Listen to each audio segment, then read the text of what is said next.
Muistatko tämän paikan? Olemme Hotelli Lappeen entisen yökerhon peilipallon alla. Näillä paikkein ihmiset ovat kohdanneet toisiaan jo vuodesta 1983 alkaen.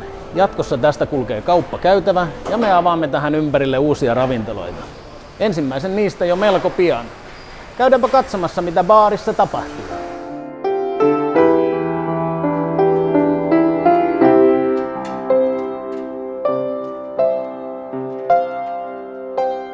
Pari pikkujuttua vielä. Viritellään paikat valmiiksi. Laitetaan kalusteet paikalleen. Piano kuntoon. Avaamme 23.1. Olet tervetullut.